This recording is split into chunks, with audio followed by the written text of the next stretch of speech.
करौली में मदन मोहन जी के मंदिर में झाड़ू का काम करते थे।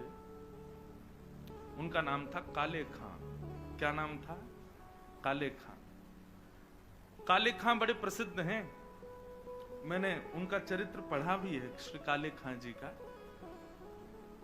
तो काले खां जी के नाम से आज भी मदन मोहन जी की आरती होती है। तो ऐसा होता ही नहीं कि काले खां को प्रणाम नहीं कर दो। देखो कितनी बड़ी बात।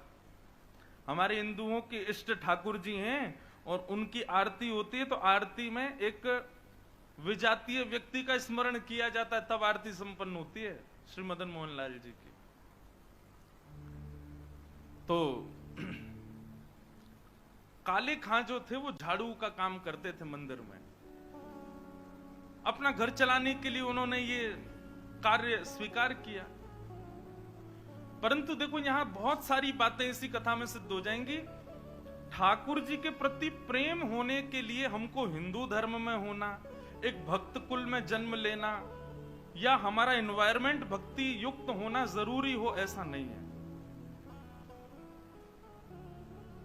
रैदास जी कहते हैं, सो ही सुहागन प्रिय जाहि रीझें। भक्ति वो ही कर सकता है जिससे ठाकुर जी रीझे हों।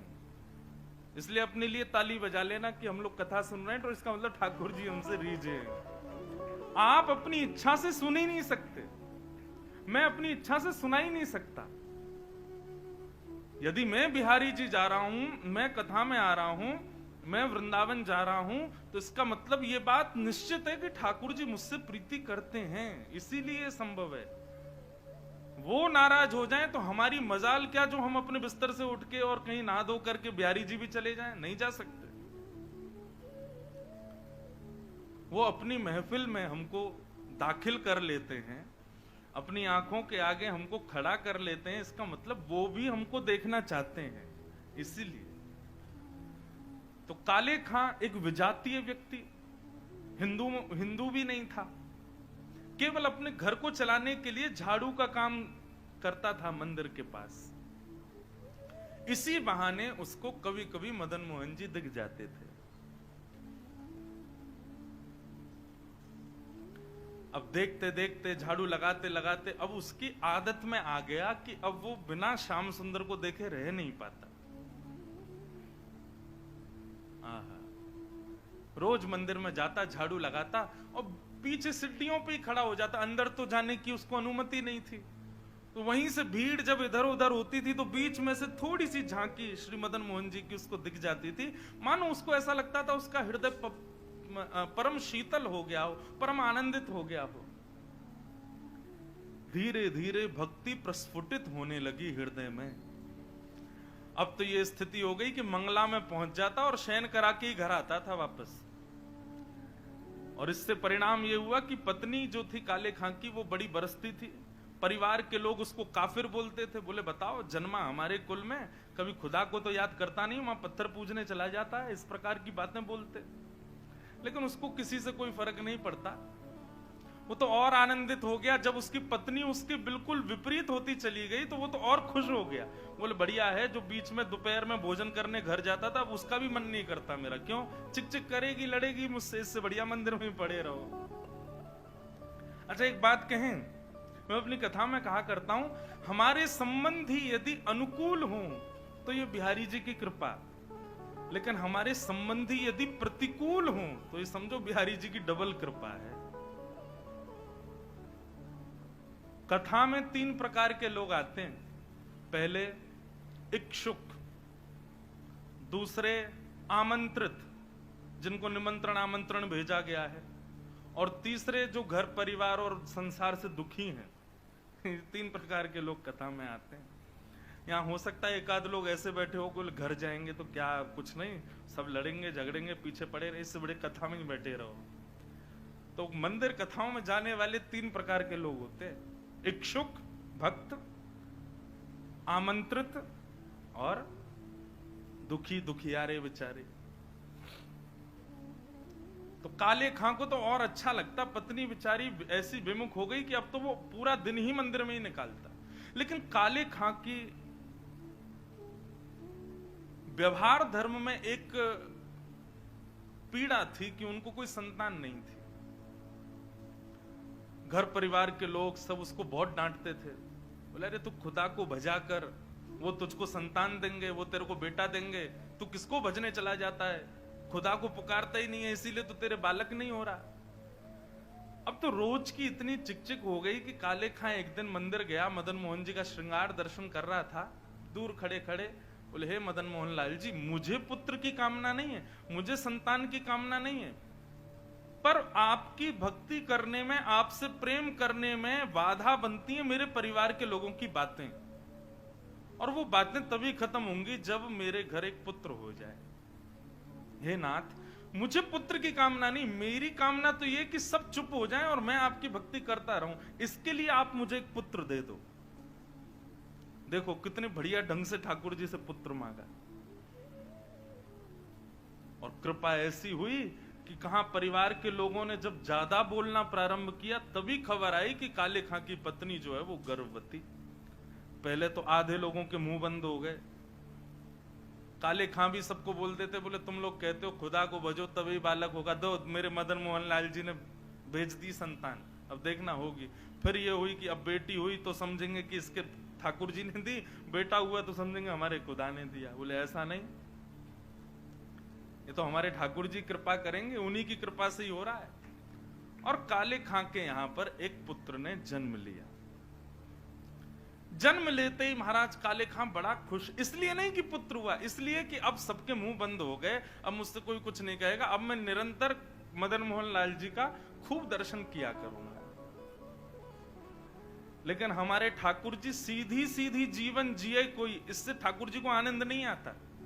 हमें बिहारी जी बड़े चतुर हैं, खुद टेढ़े हैं तो इसलिए भक्तों का भी जीवन टेढ़ा मेढ़ा ही कर देते हैं। ये बात आप सबने अनुभव की होगी। जीवन में अगर 10-15 दिन बड़े खुशी खुशी निकल जाएं तो चिंता और बन जाती है, अब पता नहीं क्या होने वाला है, 10 दिन से कुछ हुआ नहीं है मेरे साथ, निश्चित कुछ तो होगा। अब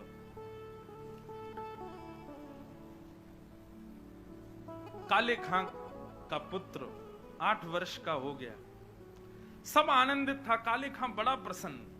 अब तो जन्माष्टमी भी मनाता है, राधाष्टमी भी मनाता है, रामनवमी भी मनाता है, घर वालों को नहीं बताता, बस मंदिर में जाके सब उत्सव होते हैं उसमें आनंद करता है। 8 वर्ष का बालक काले खां का यमुना जी के तट पर, नदी के तट पर कहीं खेल रहा था अपने मित्रों के साथ, और एक सर्प ने उसको डस दिया। सर्प के डसते ही महाराज नीला पड़ गया उसका पुत्र, बेहोश होके गिर गया। बालक दौड़े दौड़े गए काले खां के घर, काले खां तो मंदिर में था, उसकी पत्नी को जाके बताया। पत्नी रोते रोते मंदिर पहुंची, जाकर के बोली जल्दी चलो, हमारे बेटे को सर्प ने डस दिया है, वो नदी के तट पर बेहोश पड़ा है, मैं जा रही हूं उसके पास, तुम जाओ किसी झाड़ फूंक वाले को लेके आओ, हमारा बेटा मर जाएगा। लेकिन काले खां व्यस्त था ठाकुर जी की श्रृंगार आरती में, श्रृंगार आरती हो रही थी। पत्नी इतना बोल करके लौटने लगी, लौट करके उसने पीछे देखा कि आए कि नहीं, तो देखा तो काले खां तो ठाकुर जी को ही देख रहा था। पत्नी जाकर के बरसने लगी, बोले तुमको अभी भी यही दिख रहे हैं? अरे हमारा बेटा मरने वाला है, देरी करोगे, कोई झाड़ फूंक वाला नहीं पहुंचा तो उसकी मृत्यु हो जाएगी। लेकिन काले खां तो अभी भी मदन मोहन जी को ही देख रहे थे। पत्नी ने कहा यदि मेरे पुत्र को कुछ हो गया ना तो फिर देखना मैं क्या करती हूं, तुम्हें और तुम्हारे इस मदन मोहन को दोनों को देखूंगी मैं। ऐसा कहकर के पत्नी तो चली गई, काले खां वहीं खड़े रहे, नेत्रों से अविरल अश्रुधार बहाने लगे, इसलिए नहीं कि पुत्र को सर्प ने डसा, इसलिए हे मदन मोहन लाल, क्यों आप चैन से नहीं बैठने देते मुझको, क्यों आप चैन से मुझे दर्शन नहीं करने देते? ये सब मुझे पता है आपकी लीलाएं हैं, और ये सब क्यों करते हो ये भी मुझे पता है, मुझे परखने के लिए कि मैं अपनी स्थिति से च्युत तो नहीं हो रहा कहीं। लेकिन मेरा पुत्र दिया आपने था तो बचाओगे भी आप ही, और पुनः कहूंगा इसलिए नहीं कि मेरा पुत्र है, इसलिए कि मैं आपसे दूर ना हो जाऊं, बस मेरे पुत्र को बचाना। संध्या आरती के बाद जैसे ही कपाट बंद हुए, काले खां नदी के तट पर पहुंचा। भीड़ इकट्ठी थी। पत्नी को जैसी पता चला काले खां, बोले आगे ओझा को नहीं लाए, झाड़ फूंक वाले को, बोले वो तो मैं भूल गया। इतना कहना हुआ कि महाराज परिवार के लोगों ने काफिर काफिर कहकर के काले खां को सुनाना प्रारंभ कर दिया। दौड़ करके गए, ओझा को लेकर के आए। जैसे ही ओझा ने आकर के उसकी नब्ज आदि देखी तो कहा ये बालक तो जीवित नहीं है, इसकी तो मृत्यु हो चुकी है। सब रोने लगे। काले खां की पत्नी ने अपने पुत्र को गोद में उठाया और ले गई और मदन मोहन जी के द्वार पर जाकर के अपने पुत्र को रख दिया। बोले बहुत कहते थे मदन मोहन लाल जी ने दिया, मदन मोहन लाल जी ने दिया, तो ये जीवित करके दिखाएं इसको अब। और यदि ये जीवित नहीं हुआ, खुद भी मर जाऊंगी, तुमको भी मार दूंगी और पूरे परिवार को नष्ट कर दूंगी इन्हीं की दहली पर। तब काले खां ने मदन मोहन लाल जी को निहारा और निहार करके कुछ शब्द काले खां ने लिखे हैं, तो थोड़े उर्दू के अल्फाज, लेकिन हैं बहुत सुंदर। इनमें से कई शब्दों के अर्थ तो मुझे भी नहीं पता, उर्दू में है, पर एक बात कहें, भक्त की जब चरमोत्कृष्ट भक्ति हो जाती है ना, तो उसकी भक्ति शब्दों के रूप में निकलने लगती है। जब भक्ति चरम स्थिति में पहुंचती है, कहां मीराबाई ने नहीं गाया, सूरदास ने नहीं गाया, तुलसीदास ने, सबने गाया। एक बात नोट कर लीजिएगा, जिसने पाया उसने गाया, और जिसने नहीं पाया वो गा नहीं पाया कभी। यदि बिहारी जी मिलेंगे ना, तो आप गाने का प्रयास नहीं करोगे, गाना अपने आप होगा, अपने आप प्रकट होंगे शब्द आपके मुख से। अभी हमारी स्थिति क्या है, अभी हम सूरदास के पद गाते हैं, अभी मीराबाई के पद गाते हैं, अपने हमारी कोई निर्माण नहीं है, अपनी हमारी कोई सामर्थ्य नहीं है। पर जिस दिन बिहारी जी मिलेंगे उस दिन जिह्वा में सामर्थ्य आएगी और आप कुछ ना कुछ गाओगे, ये निश्चित है। जो पाएगा वो गाएगा। काले खां मदन मोहन लाल जी की ओर देखने लगा और कहने लगा, मुसफक साफीक रफीक दिल दोस्त मेरे नजदीकी हकीकी ख्याल कीजिए। मेहरबान कदरदान आला तू जहान बीच, मुझसे गरीबों का गुनाह माफ कीजिए। काले बेकरार खड़ा तेरे दरबार पे, नंद के कुमार जरा गौर अब कीजिए। हिंदुओं के नाथ तो हमारा कुछ दावा नहीं, जगत के हो नाथ तो हमारी सुध लीजिए। हे मदन मोहन लाल, एक द्वार पर खड़ा है तुम्हारे, यदि तुम हिंदुओं के नाथ हो तो हम वापस चले जाएंगे, कोई कृपा मत करना। पर मैंने सुना है लोग आपको जगन्नाथ बुलाते हैं, जगत के हो नाथ, जगत के हो नाथ तो हमारी सुध लीजिए।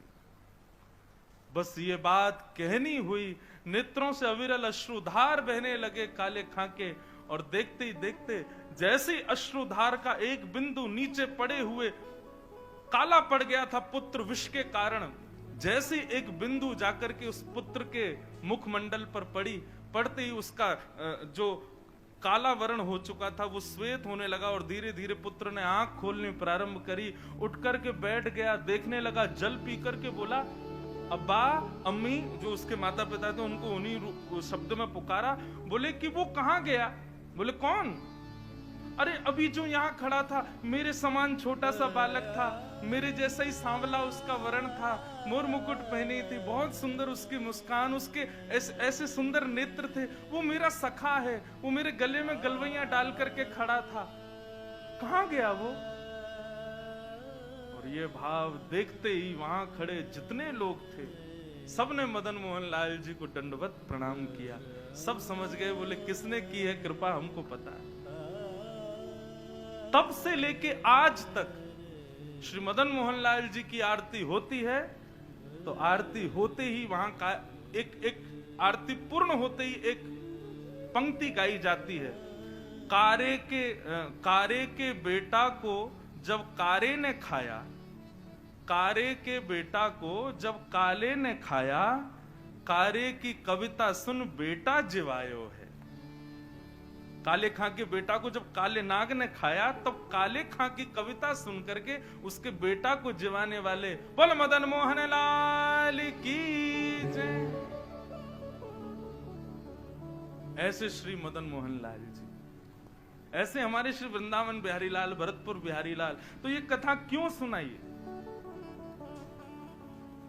हमारे यहां प्रायोरिटी पहले बाकी के सारे कामों को और फिर उसके बाद ठाकुर जी को नहीं। यदि भक्त हैं, यदि वैष्णव हैं, यदि आप सांसारी हो तो निश्चित है बिहारी जी को चौथे पांचवें नंबर पे ही रखो। लेकिन यदि अपने आप को भक्त कहते हो, दुनिया से कहते हो कि हम वैष्णव हैं, तो ठाकुर जी को प्रथम स्थान दो। उसके बाद में संसार की कोई स्थिति होनी चाहिए। यह भक्ति का स्वरूप। पहले बिहारी जी से संबंधी वस्तु, पहले बिहारी जी की कथा, पहले बिहारी जी के संबंध की कोई भी क्रिया, उसके बाद कोई और क्रिया। और एक बात और कह दें, सावधानी के रूप में टर्म्स एंड कंडीशंस पहले ही बता दे रहे हैं। आप जिस दिन इस चीज को अपने जीवन में लागू करोगे कि पहले बिहारी जी, उस दिन से परीक्षाएं 4 गुनी बढ़ जाएंगी आपकी। क्योंकि ठाकुर जी फिर चेक करेंगे, अच्छा प्रायोरिटी हमें पहले, ले बेटा अब बता। बस उससे घबराना नहीं। कैसी भी परिस्थिति जीवन में आए, कैसी भी स्थिति, कितने भी भयानक झोंके जीवन में आ जाएं, अपने भक्ति की नींव को आप मजबूत रखना। बस विश्वास बिहारी जी के प्रति प्रबल है तो काले खां का पुत्र मरकर के पुनः जीवित हो सकता है। मीराबाई विष का प्याला पीकर के भी मृत्यु को प्राप्त नहीं कर सकती। गोस्वामी तुलसीदास का पूरा परिवार बिखरने के बाद भी वे मानस की रचना कर सकते हैं। गोस्वामी तुलसीदास जी का कभी चरित्र पढ़िएगा, कितने शत्रु थे उनके, कितनों ने मारने का प्रयास किया, लेकिन गोस्वामी जी का कोई बाल बांका नहीं कर पाया। बस ठाकुर जी विश्वास के लिए परीक्षाएं जरूर लेंगे, चेक करेंगे, देखें तो सही हम प्रथम प्रायोरिटी हैं कि नहीं, हम प्रथम स्थान पर हैं कि नहीं। इसलिए हमारा हाथ जोड़ के निवेदन, जो अपने आप को भक्त कहते हैं, पहले ठाकुर जी को प्रथम स्थान दीजिए, उसके बाद किसी और को। और इसी भाव को हृदय में धारण करके कथा सुनिए, सत्संग सुनिए, मंदिर जाइए कि प्रथम तो ठाकुर जी हैं, उसके बाद में कोई और।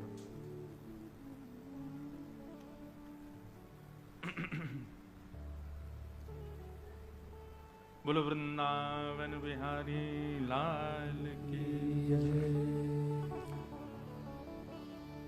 भूमिका में चले गए ज्यादा, पर अच्छा ही था।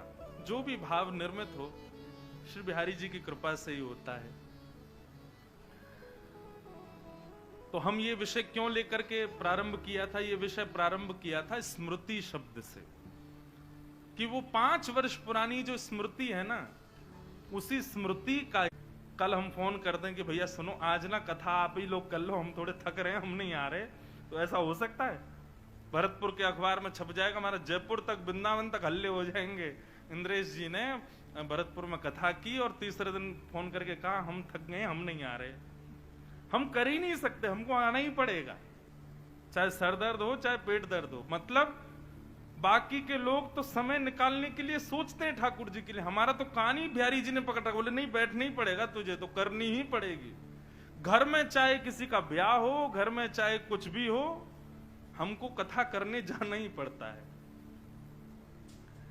तो ये तो ठाकुर जी की हम पर कृपा है, तो इससे पुण्य तो बनते होंगे बंधुओं। कथा सुनाते हैं, इतने लोग सुनते हैं, तो पुण्य तो मिलते होंगे। पर हमने पहले ही सोच रखा है, नाथ इस पुण्य के बदले हमको एक ही चीज देना। क्या?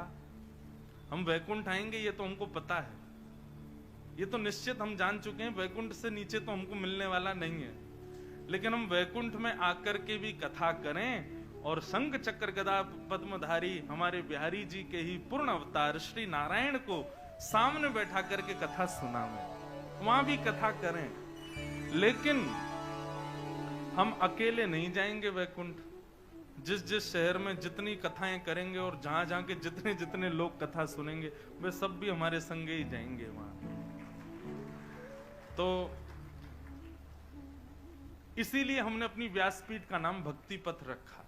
भक्ति का रास्ता, भक्ति का मार्ग, जो सीधे बिहारी जी के पास जाएगा और उनके सामने बैठ के हमको कथा करनी है।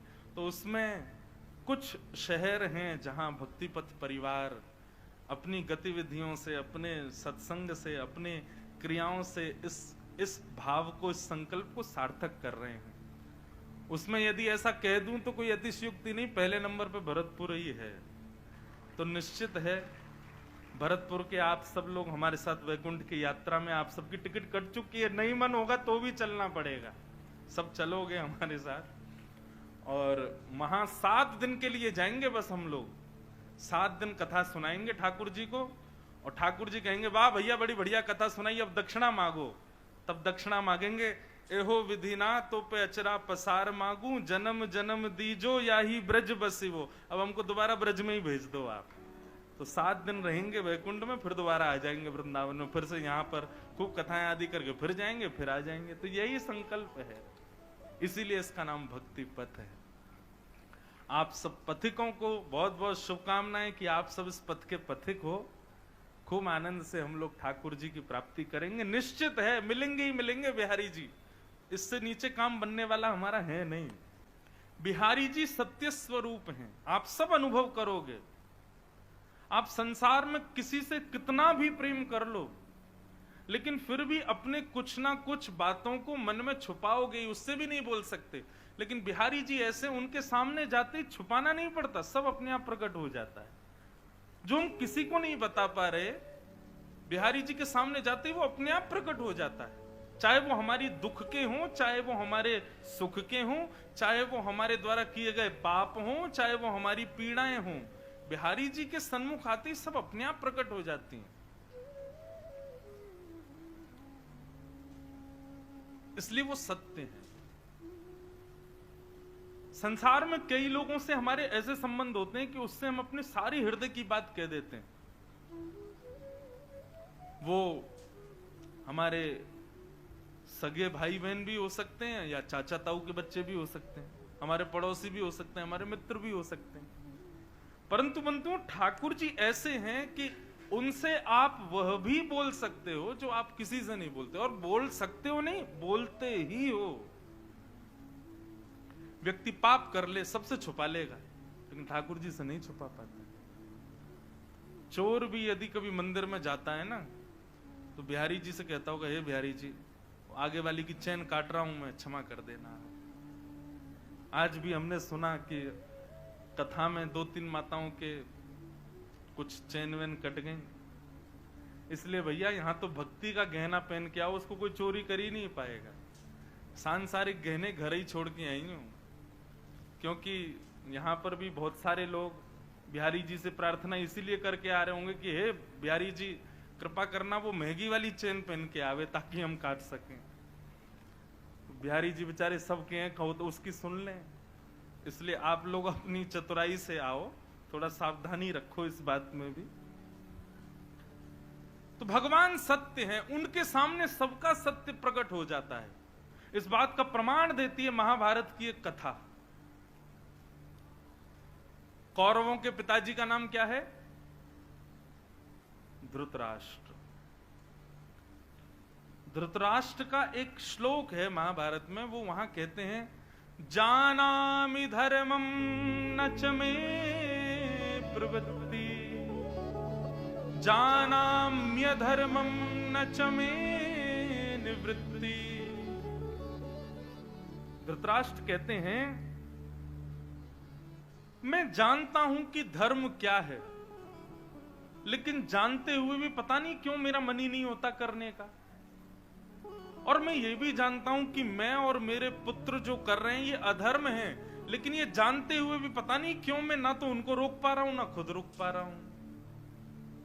मतलब व्यक्ति को पता है कि सही क्या है और गलत क्या है, लेकिन फिर भी वो गलत करता है।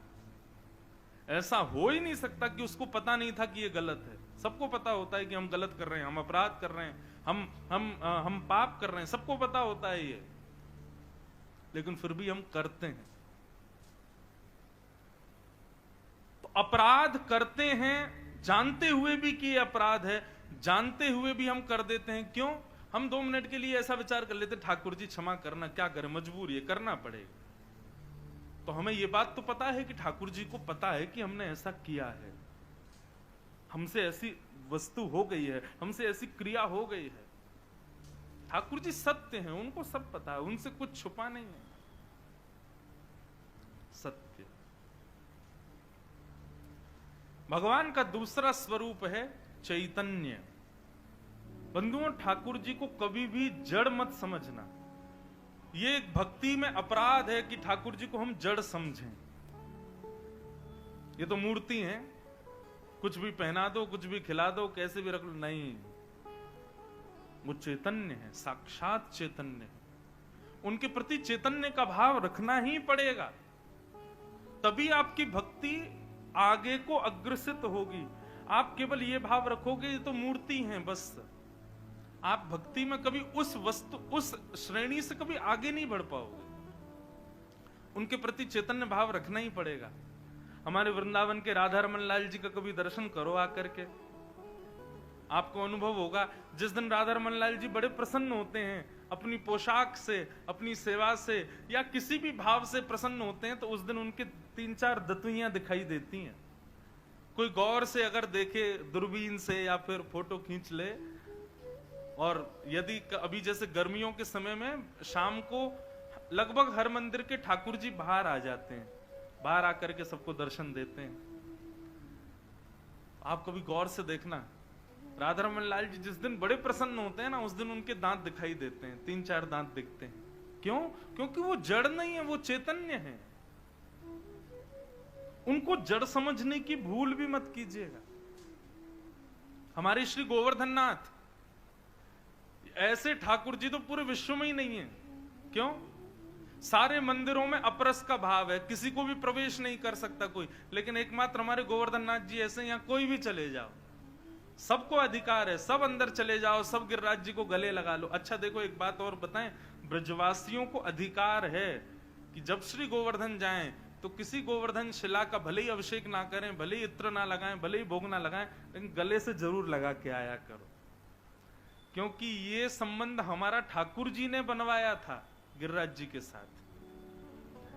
और एक और बात बताएं, गिरिराज जी में जितनी भी शिलाएं, गिरिराज जी से जो अलग शिलाएं दिखाई देती हैं, जो गिरिराज जी पर लेटी हुई हैं, ये सब अनन्य ब्रजवासी ही शिला बनकर के गिरिराज जी को माने आलिंगन कर रहे हैं, अपने हृदय से लगा रहे हैं। हमारे गिरिराज जी को आलिंगन जरूर किया करो, श्री गोवर्धन नाथ जी को।